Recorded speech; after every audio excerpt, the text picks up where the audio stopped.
Continuamos con más Universidad en Vivo y ya estamos con nuestro invitado de hoy, que es politólogo y pertenece, por supuesto, a la Facultad de Ciencias Sociales. Él es el licenciado Sergio Guzmán. Buen día. ¿Qué tal? Buen día. ¿Qué tal? Muchas gracias. Especialista en política internacional y específicamente de Medio Oriente, con un tema que, bueno, está muy en los medios, lamentablemente, por una situación de ataque, de guerra, que es el de Siria.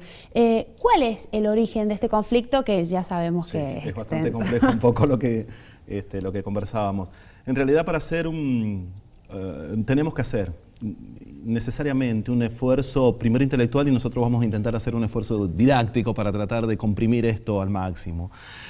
En una zona que es de otrora conflictiva desde tiempos bíblicos, pero es importante tratar de acotar en el tiempo para que intentemos comprender la situación allí.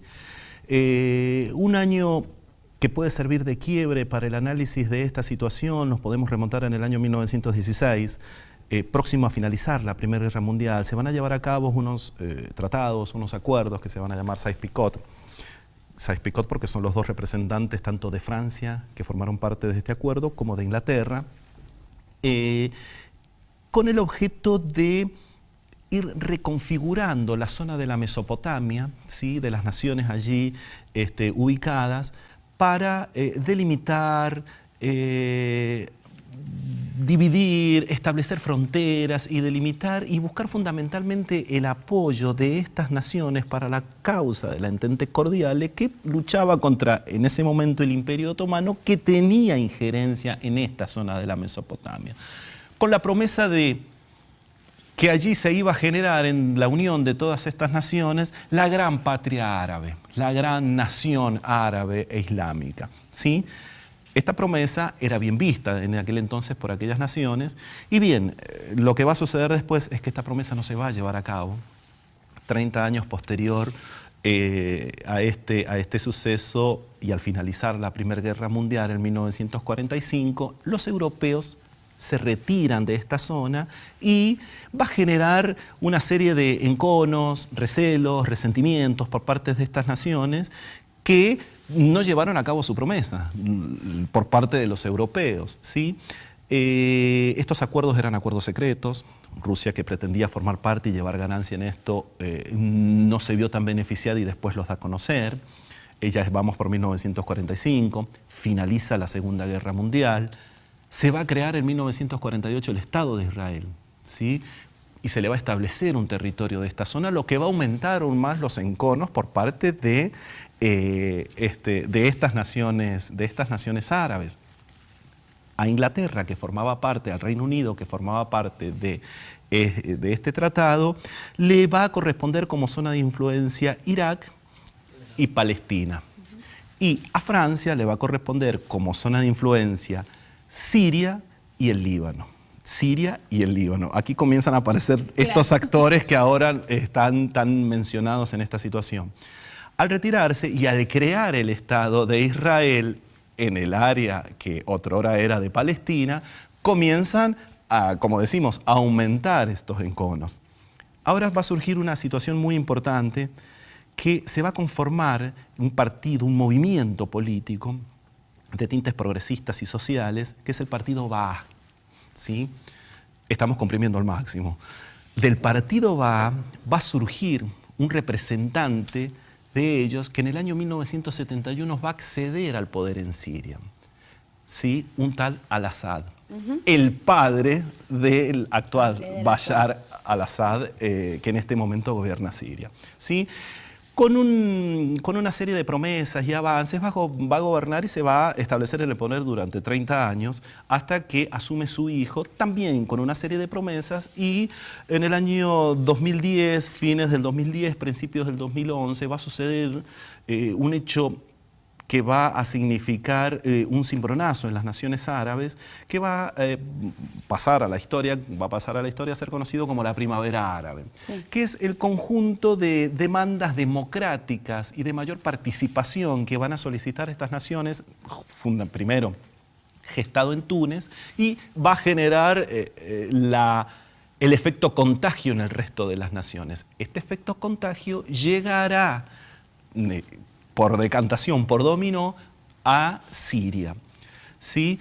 Este presidente va a tener opositores, va a tener detractores.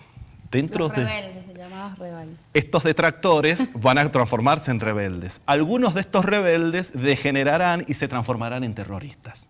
¿Sí? Acá es donde nace el famoso ISIS o el Estado Islámico. ISIS en inglés es Islamic State and Iraq and Syria. En Irak y en Siria, es decir, es el Estado Islámico en Irak y en Siria. Muchos de estos rebeldes quieren retomar aquella vieja promesa de establecer un gran Estado Islámico, ¿sí? De aquellos acuerdos con los que comenzamos conversando. Entonces, en el establecimiento de tratar de instaurar este Estado Islámico, intentan llevar a cabo sus objetivos políticos y religiosos de manera violenta, ¿sí? Estableciendo unas teocracias directamente muy respetuosos a rajatabla de las enseñanzas del Islam, del Corán, pero en definitiva con una mala interpretación de esto. A ver, el Islam es una religión que como tal no propugna la violencia, establece el entendimiento entre los pueblos, es decir, no es nada que ver a esta radicalización teórica y literal que hacen, teocrática, teórica y literal que hacen estos disidentes, ¿sí? Ahora hay un punto acá muy importante. Al-Assad tiene el apoyo de dos potencias extranjeras, que en este caso será Rusia y será China.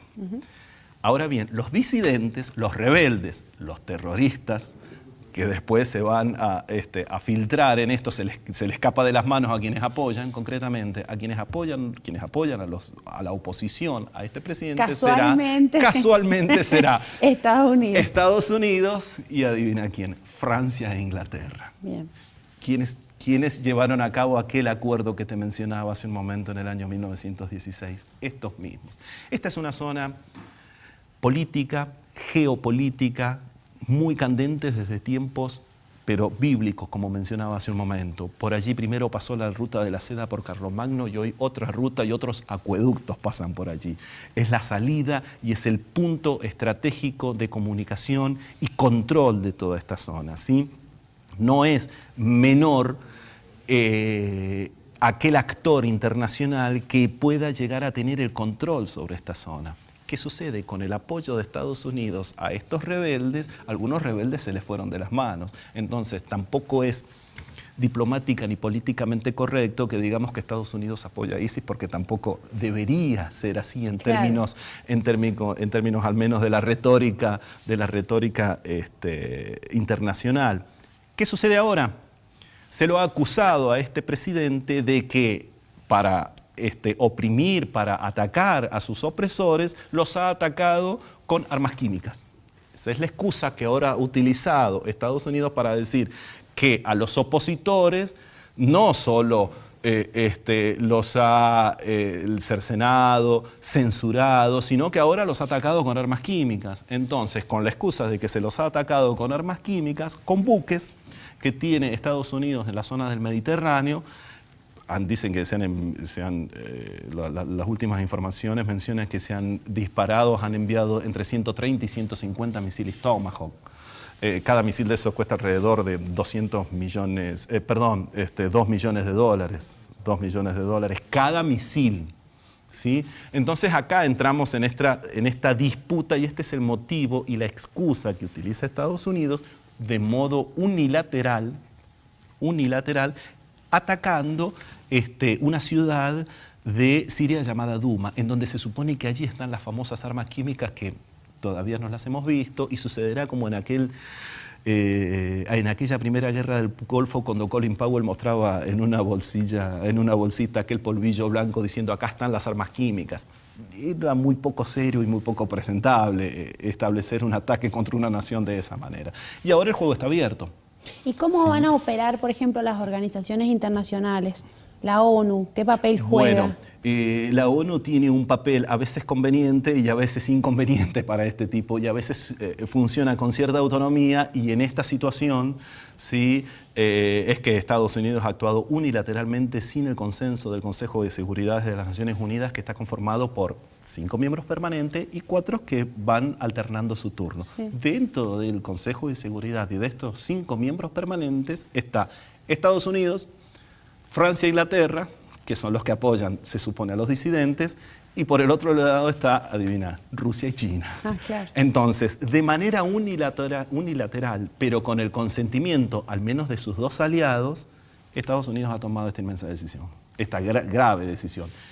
Esta disputa y todas estas escaramuzas no menores ha generado problemas sociales, políticos, movimientos migratorios, y esta guerra social, esta guerra civil que comenzó en principio con disputas entre disidentes y opositores al gobierno, ha llevado a que ahora este inmenso costo social y político que está evidentemente pagando Europa, y esto ya en los términos de análisis, de tener que ahora aceptar el ingreso de grandes masas de migraciones humanas que se están movilizando.